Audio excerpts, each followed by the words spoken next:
Cherie's experience is so special. You need to hear it. Thank you. So my story really begins when I was diagnosed 3 months after my wedding day with Hodgkin's lymphoma. And I immediately underwent chemotherapy for 6 months, and a very rigorous form of chemotherapy treatment. There were 4 different types of treatment therapies that I underwent. And I already had a childhood diagnosis of atrial fibrillation. So throughout chemotherapy, my heart was very closely monitored. But at some point during my therapy, I had to be taken off of my heart transplant medications. And that began some trouble with my heart. But I was able to finish out therapy for the full 6 months. I finished on my birthday, the year after my wedding day. And shortly after that, my heart was basically beating above 150 every single day. But because I had just gone through so much treatment with cancer, it's like my heart kind of got lost in the shuffle. And so I underwent a couple of, basically very quick procedures to try to correct the heart speed, the heart rhythm. They tried different drugs. Nothing really helped. And so again, it kind of still got lost in the shuffle of, like, let's make sure this cancer isn't coming back, right? And sometimes that happens, and I don't know if anybody here has had experience, with a form of chronic illness or a long-term illness where there are multiple complexities, and sometimes one gets somewhat buried under the others. But that's essentially what happened with me on a physical level. And 3 weeks before my near-death experience, I started having symptoms of not being able to breathe. But more than that, my consciousness was letting me know I was dying. So I had about a 3-week heads up that I was dying. But here's the thing. I looked almost as good as I look right now. So nobody around me actually took it seriously. I had gone to the hospital. Certain tests that I had requested on my heart were ignored. They tried to take my gallbladder out. There was a lot of, all I can explain to you was a series of events just had to happen. And part of that was that tests weren't done, and it was not known that I was actually in end-stage heart failure. So I looked perfectly fine, but I was dying. And to fast forward to that day, my husband came home, saw that I was struggling to speak, struggling to walk, and complaining of both of my arms feeling numb. And he threw me in the car. I did not want to go back to that hospital, but he threw me in the car and said, we're going anyway. And I arrived in the hospital with him and flatlined within 5 to 10 minutes of walking through the door. So that begins my crossing over experience. And I will tell you, if you want me to jump right into crossing over, who wants to hear about what happened in the afterlife, right? So I will tell you that as soon as I crossed over, my first thought was, wow, that was easy. I actually had this vision in the afterlife of, does anybody remember that Staples button, that was easy? That that was like the second thought that came to my awareness in the afterlife. So like, right? I mean, so wild. But I'll tell you why that was such a powerful, pivotal moment in my life. My whole life, I was terrified of death. Terrified. I had struggled with nightmares every single night. I thought everybody did. I thought this was normal. I had nightmares every single night of my life. I had a conscious awareness already as a young child that I had lived other lives. So I came into my life at a very young age knowing that I had already lived many other lives. And so, but I didn't know too much about it. I couldn't talk about it with anybody. But there were things that scared me. Anything paranormal that I saw on the television terrified me. So I had had a childhood filled with fear.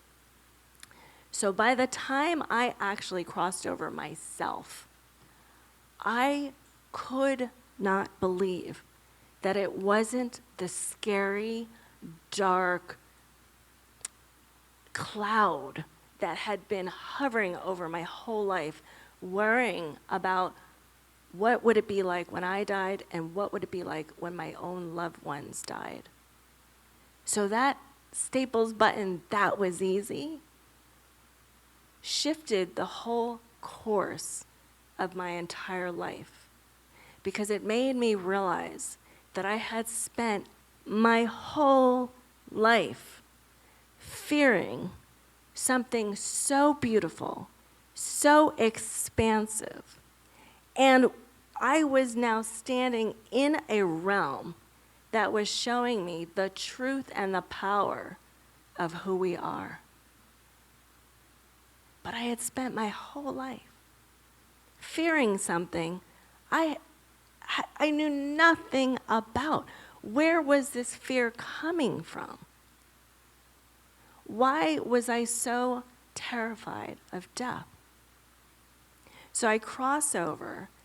I'm in complete awe.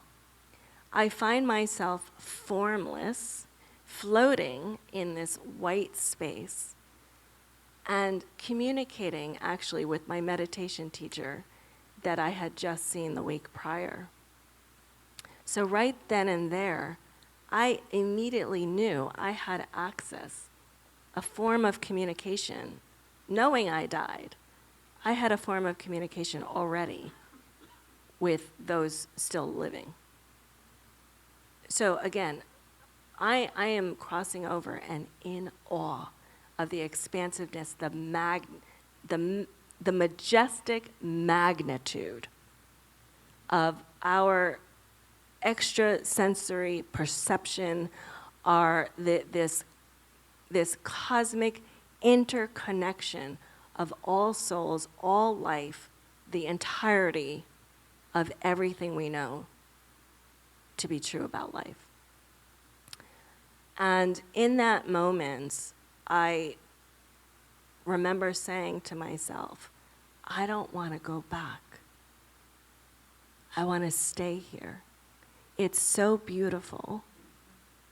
The love is unlike anything I could possibly express with words. I was connected to everything. And I remember saying, I don't even feel a sense of guilt or loss. I know my loved ones are going to be okay. I know without a doubt they will be okay, and I wanted nothing more for them to know that I was okay. But here's the thing. Why did I want to stay? Right? Why did I want to stay? Why didn't I want to go back into my body?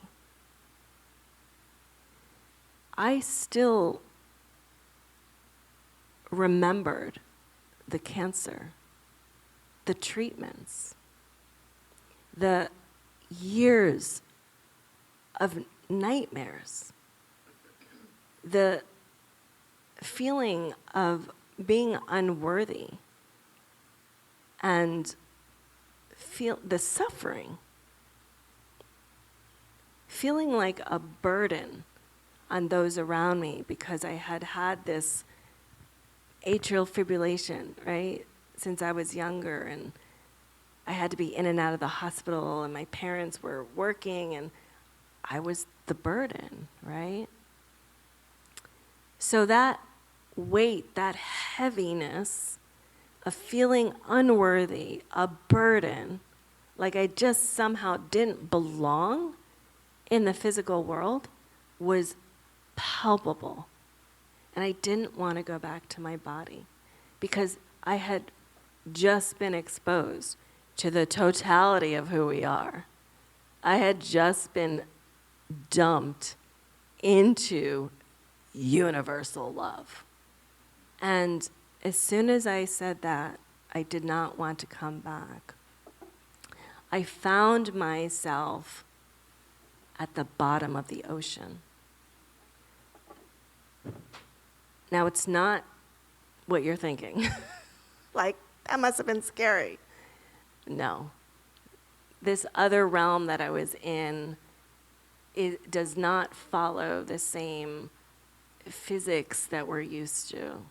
It was beautiful under the ocean. It was ancient. It was like I was being held by the womb of Mother Earth. And while I was down there, I met my guides that I call them my welcoming committee.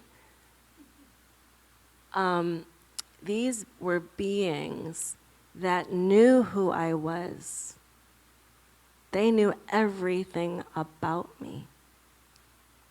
And I was floating in the center, just at the base of the ocean, with, like, if you just picture just a sandy bottom to this beautiful ocean where the water was clear but slightly dark with a radiant, luminescent hue of white light glistening from the ocean floor. And these beings circled me, hovering just above the basement floor. And I was in the center. And I told them I knew where I was, that I'm ready to go. Like, I don't want to go back. And they just stayed there, hovering around me, staring at me. They didn't have a face. They all looked the same. There was no gender. They looked human-shaped, but a very dark blue, almost a navy blue. And they blended in very well with the water. But I did not fear them. I knew that they loved me. And I knew that they were there to guide me. And I kept saying to them, I'm ready to go. And I'm looking around like, why are they just standing there and not doing anything? Like, I had a little sass to me. You know, like, come on, guys. Like, let's go. And I finally realized that they were talking to me telepathically. And that they were giving me time to really, truly think about that decision. And the next thing I know, the entire landscape under that water collapsed. Time and space, as I knew it, collapsed into a whirlwind. And that began this journey throughout my life review. Only it wasn't just a life review of this lifetime that I had just left in my body. It was a life review of all of my soul's lifetimes. These lifetimes took me all over the world. Through India, through Japan, China. Each of these lifetimes, I actually physically played out. As real as I'm sitting here as Cherie is as real as I played out all of those other lifetimes. Let me tell you, it was exhausting. It was exhausting. It was exhausting. What felt like, it felt like lifetimes. It felt like I had crossed over for decades. Decades.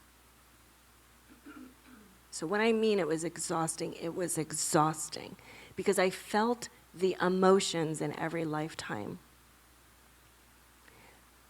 Now, this story can go on for 8 hours. That is how much happened to me in the afterlife. I can literally tell you 8 hours worth of my story, okay? Which is why this book is taking so long to put together, because it's so rich. And I want to do this story justice because it is important for all of us to understand there is a connection between the afterlife and our living lives now.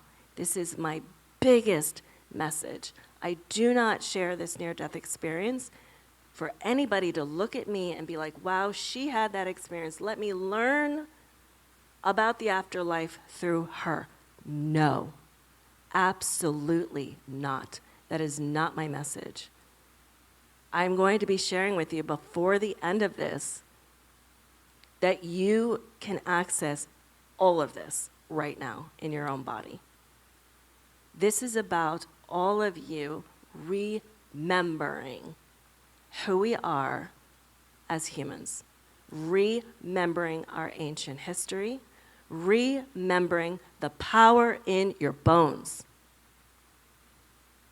the power in your marrow, your DNA. This is why I share my story. So this life review through these different lifetimes, this is real. This is not some dream. This is not this just fantasy thing happened to Cherie when her brain was incapacitated. Absolutely not. My body just happened to be in a situation where my DNA was activated. And I was called to remember our ancient past, the truth of who we are. These lifetimes that I went through had a thread. There was a theme that threaded every single lifetime that my soul experienced. So I want you to think in your own life, what is that reoccurring pattern that you have been struggling with your whole life? Is it a chronic health issue? Is it financial issues, right? Is it relationship issues? Do you struggle with a sibling, a child? Where is that repeated pattern showing up in your life? Because let me tell you, in every single lifetime, whether I was a human, a woman living in India, living in China, or a whale in the ocean, one of my lifetimes, I was a whale that was captured by a ship and tortured. I can connect the emotions that I felt as that whale being captured in the ocean to things happening in my present life. There is a theme that gets played out throughout our lifetimes until we are willing to face it and clear it. This is what my lifetime review showed me. And again, this is a very long story, but I want to sum up a few core things, and then we can move on. But I learned that because there was that common thread throughout every lifetime, that I could either continue on in the afterlife and end up in a body another whale, who knows, I would still have to face that issue. Does that make sense? So whatever I just left, I just told you, I felt like a burden. I felt like a burden because I was sick as a child. And that's why I wanted to stay. But you can't escape this. You can't escape the work that our soul essence is here on the planet to do. This is why we are here. This is why, for so long, you have been kept from the truth of your power. Because if you really, truly understood your power, the power of your DNA, the power of your bones, if you truly understood that, this physical world would be a much different place. That's how powerful we are. So my lifetime review showed me that I could escape and say, take me on. I'm ready to go. I don't want to come back into my body. But I knew I would still have to face the same issue, only this time under different circumstances, with different people, maybe not even as a human. That is why I switched my decision and I told my guides, I want to go back to my body and heal what I'm here to heal. So I no longer have this attached to my soul as I move on. This is the reason I changed my mind and decided to come back into this body. Now, this is a body that was barely functioning. So I had to wait, and I was taken to a beautiful compound that was like this white, glistening compound that looked like a castle. I mean, castle doesn't even do it justice. But it was this place that was huge. And it was up on top of this mountain, and it took forever to get there. But once I got there, everything inside was white, and I was placed in a room. And I had these other beings that felt a little bit more closer to our human body, but they still had, another level of skills, okay? But they were more like you and me, but a higher level of skill. But they weren't like the guides that were kind of a solid color, no gender, and no facial features. They were like one step closer to being like us. And they kept me in this room for a very long time. And I could only speak with them telepathically as well. But I said to them, why am I here? I said that I wanted to go back. They said, you need to stay here and heal until your body is ready. Once my body was ready, I underwent a very excruciatingly traumatic rebirth, where I had to be rebirthed back out of the ocean into breathing air all over again. It was like I literally was being birthed from a womb again. Only this time, now I remember as an adult. And it took several times. It took different loved ones that had to actually hold my hand and guide me through that portal. But I eventually made it, came out, and awoke from my coma miles from my house in New York City in a hospital I had never knew existed, Columbia University Medical Center, New York Presbyterian Hospital. I had woken up 7 days later.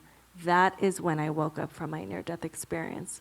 So even though, yes, all the marketing says I died for over 90 minutes, I woke up 7 days later. That is when my near-death experience ended. It was 7 days later. So when I say this was an exhausting near-death experience, this is what I mean. How are we on time? Okay.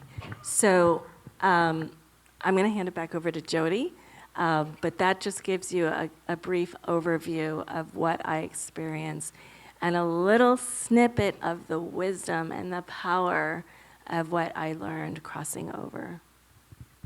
Wow. Thank you for sharing that. It's just amazing. Wow. I guess I can't really follow that, so I'll just give you some practical wisdom here. But basically, I think what's really important is that when we're dealing with the near-death experience and we get thousands and thousands of them and we share them with the rest of the world on our website, and I think what's really important is the fact that this transformation, the light to dark, when you're on the other side, it's like you transcend reality, this earthly reality. And it seems like what happens is you become one with the other side. And when you do that, coming back into this earth, it seems like it's a duality. And so you've got either the negative or the positive, and you've got to be able to, it's almost like this emotion, and in your case also the physical, being able to take that, and it occurs to me that when you're in this world of duality, you've got negative, you've got positive, you've got good and bad, but in order, if people say, well, I'm just going to live the good, basically what happens is you only have like half of the truth. And part of that transformation of dark to light is actually being able to move up to that level that the NDEers experience, and being able to go from duality up to unity with the all, the being, the universe, whatever people want to call that higher place that the consciousness goes after it leaves the body. And so I was thinking that maybe just to help in that journey, if people can conceptualize that maybe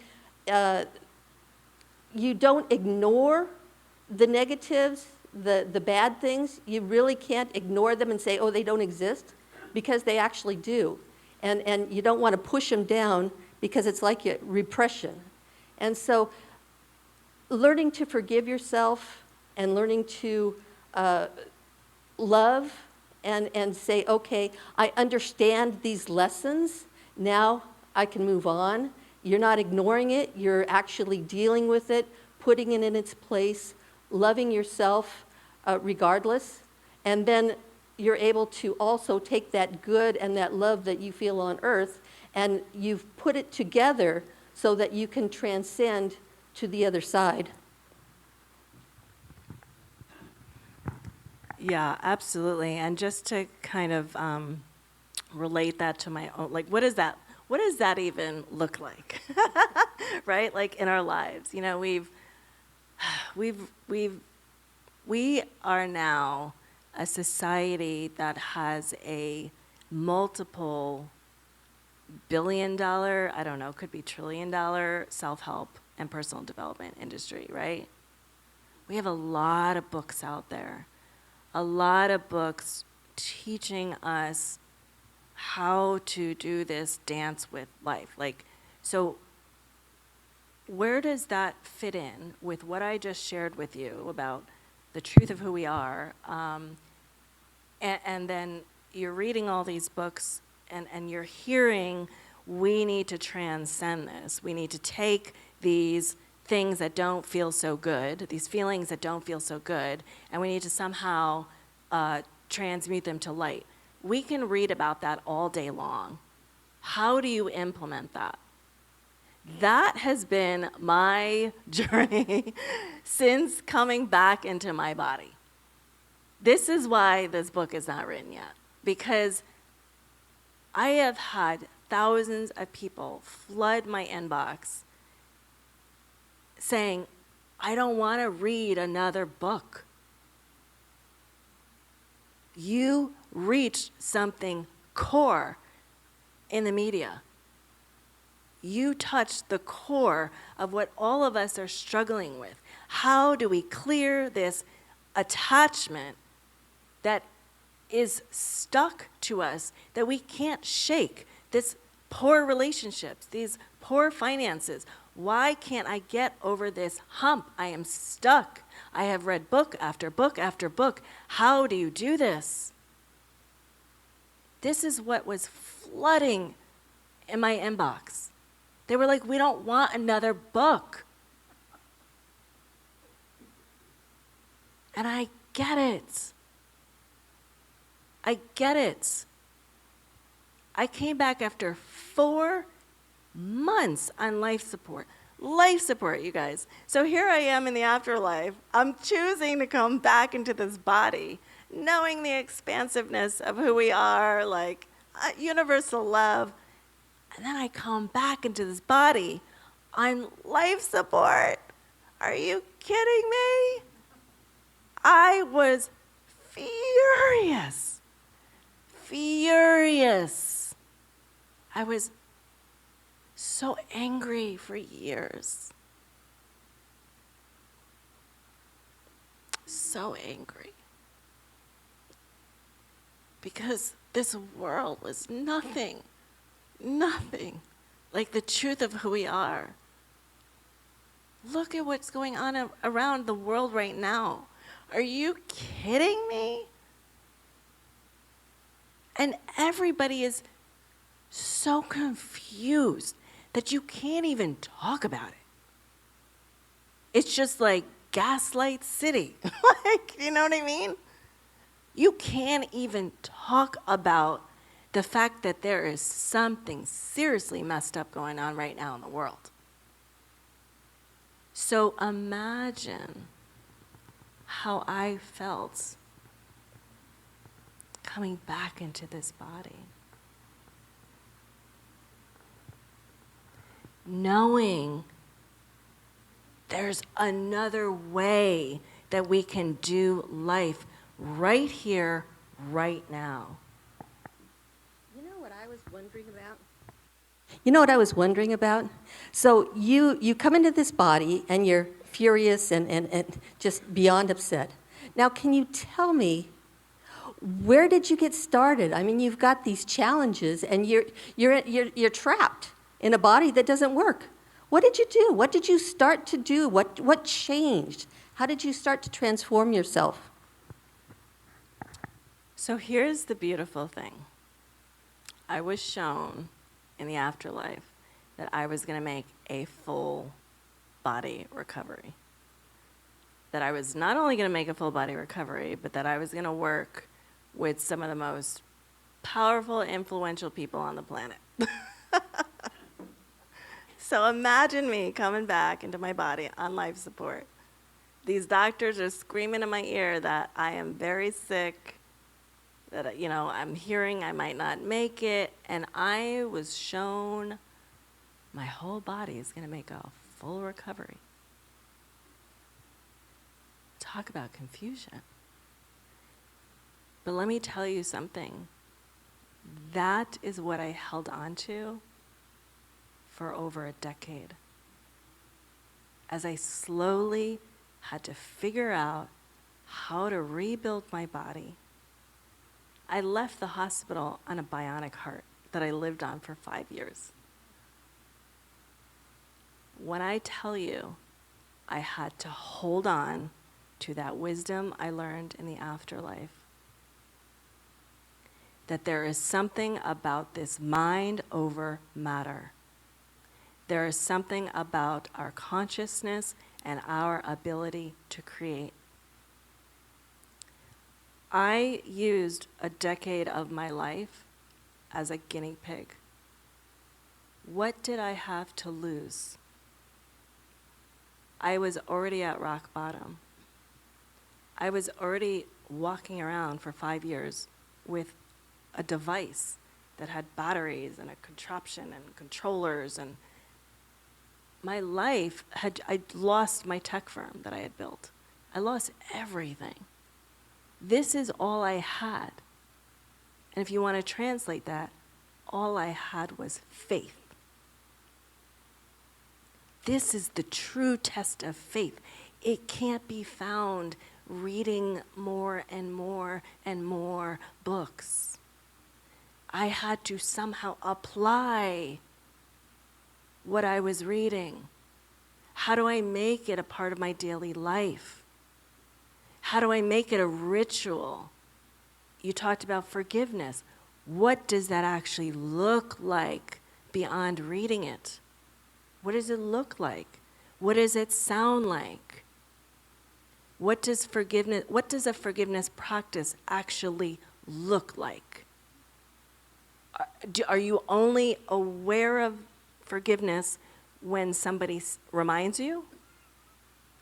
Or is it an actual, you wake up in the morning, we are addressing forgiveness right now? How does forgiveness feel in my body if I sit here and I say, Cherie, I know you have been literally death and beyond. I know you didn't want to come back. I know you're so angry, but I forgive you. I forgive you. I forgive you for the anger that you feel. I forgive you for the betrayal that you feel from others. How is that feeling in my body right now? I want you to actually take a deep breath and let it out. And I want you to feel your own body right now. If we're going to make this stuff practical, we're going to do it right now. What are you even feeling in your body right now as I'm telling you all of this? Are your shoulders tight? Are you relaxed? Are you remembering parts of your own life? This is how we build awareness. When I talk about the human capacity to create with consciousness, the first step is, what is the state of my consciousness? Because I'm normally so busy. What do I have to do now? I have to brush my teeth. Now I have to go get dressed. Now I have to go to work. Now I have to tend to the kids. That's usually where your consciousness is. So when I stop and I talk to you about forgiveness, you're probably going to look at me and be like, that sounds great. Maybe after I pick up the kids. But if I tell you right now, stop, close your eyes, and just for a few seconds, feel any sense of tingling in your body. Is the right shoulder a little bit too tight? What about the left shoulder? Has it been like, are you raising it a little bit higher? Maybe you can drop it a little bit. Where is that tension in your body? This is not just for meditation. This is not just for yoga class. This is literally how a human is supposed to be moving through life. This is how you bring those books to life. This is how you take the words, so many of us as experiencers, and all these incredible authors in the world that are pouring their own wisdom that came through their body onto the page. Now you have to take it and move it through your body. It's not something you do in between lunch. You read 5 more pages and think that that is the work. It's not. It's so much more. And the way that we transmute dark to light, trauma to transcendence, victimhood to freedom, the way we do that is we have to feel in our bodies. When I talk to you about your bones and the marrow in your bones, do you know that epigenetics actually can tell us now scientifically that trauma can be passed down from generation to generation? They know this. So what happened to your grandmother is playing out, a very good chance is playing out in your life right now. It may not even be your trauma, but you're walking around with it every day, going to work, picking up the kids. You have carried it on because it's in your DNA, and nobody told you you can clear it. Nobody told you you can rewire your body and heal that trauma that is actually not yours. There is trauma you have, and then there is trauma that is passed down. So we can't use 5 minutes of our lunchtime, is what I'm trying to say, to transform dark to light. That's not why we're here. We're not here to stay distracted and busy. We're here to get to know thyself. That is what that phrase means. Know thyself. It's not just about reading concepts. Know thyself is, what does my body feel like every single day that I move through the world? What is my relationship with myself and the world around me? What is my relationship with myself and the world around me? What triggers me? Why am I in that job I can't stand? Why am I doing that? Right? Why is my life so jam-packed with busyness? And then I'm not willing, why am I not willing to make the decisions and to make the changes so that I can get to know thyself? Because that's the power of the human body, right? So when we talk about what is the work is,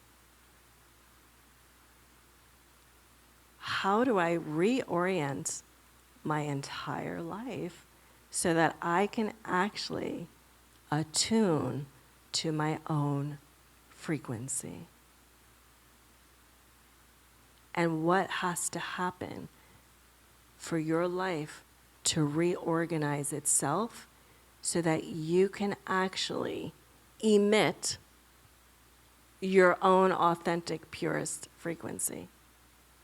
Then we can start talking about creating our reality, right? But until we do that, the reality we're creating is based on an energetic frequency that we're carrying that is filled with trauma and suffering.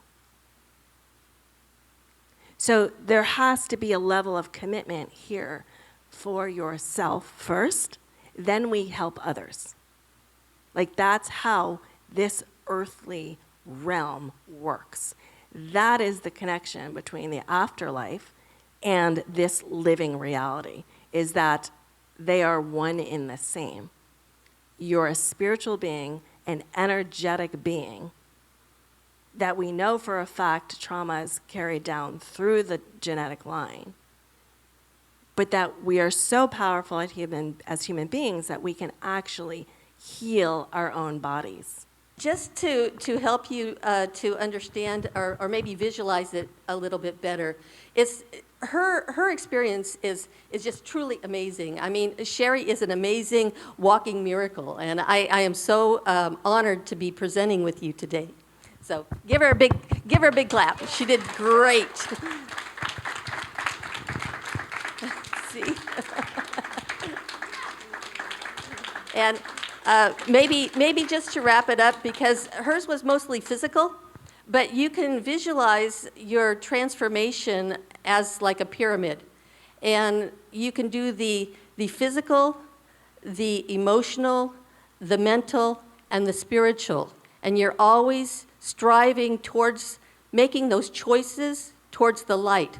So you might fall down one day in one of those areas, but the next day you say, okay, I can do this better. I can take this one step, and then I can make my life better. I can go beyond, and I can transmute this energy so I can be a better person and reach my ultimate goal of becoming one with God, unless you want to be an indie ear and you've already been there, or but for the rest of us, such is the way it goes. just to add to that too, because I love that, I do want to share with you guys, this is very important, okay? And I know I threw a lot at you. But it gives you an idea of the level of this knowledge and wisdom that I came back with to share. It's pretty intense, but it's very transformational. I'm not just here to share with you a fairy tale story. I'm really not. I really want to share with you what it takes to reconnect that spiritual side of you. You know, you were saying about oneness with God. You already are. You are already one with God right now. This is what is getting lost in translation. You are a spiritual being. You have consciousness running through you. You are already connected to consciousness. You're not separate, right? So like the whole concept of I don't belong, you already belong, right? So everything I'm sharing with you is about remembering that. This is how you heal on all of those energetic levels, whether it's physical, whether it's emotional, mental, spiritual. It's this reconnecting the spirit to the body, which means you're going to have to not think of, I've got to get to heaven. You've got to think of, how am I going to remember I am already one with God? How am I going to remember I'm already one with consciousness? It is by getting back into your body and feeling those emotions you don't want to feel. This is the hard part, but this is the beauty, because on the other side of feeling those difficult emotions that we run away from, this is the core part. On the other side of feeling the trauma you don't want to feel is the bliss and the beauty and the access to that yearning you have had for unconditional love your whole life. Does that, can you guys understand what I just said? Because this is a very key part of the transformation, and this is my whole message right here. You have to come back into the body. We're not meditating out, we're coming back into the body, feeling that pain and unworthiness and the betrayal and the loss. We have to feel it. We've been trained not to feel it. Once you can feel it, the body knows how to transmute it and digest it back into the body. We have to trust our body knows what to do. Your job is to just feel it. And on the other end, that is how our heart cracks open. Have you ever heard somebody going through extreme grief? Feels like their heart has been shattered, and we think we have to avoid that. That is the portal. That is the gateway. Grief is the gateway. Okay? That is the gateway. We're not running away from grief. We're not trying to heal grief, get it away. Grief is the gateway. Feel the grief, crack the heart open. That is where the bliss and the beauty and the wonder and the awe of our physical reality is. That's how you access it. That's my message.